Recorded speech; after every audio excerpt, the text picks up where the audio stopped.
കത്തത്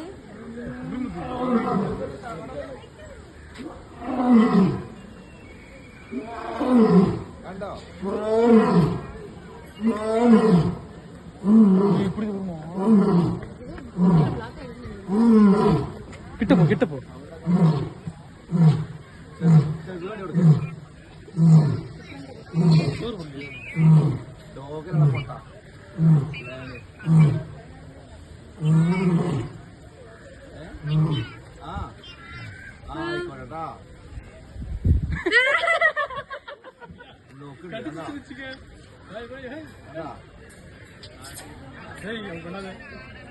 അനക്ക് മുതലായി ഇപ്പൊ എന്നിട്ട് വരാതെ കാണാൻ പറ്റില്ല.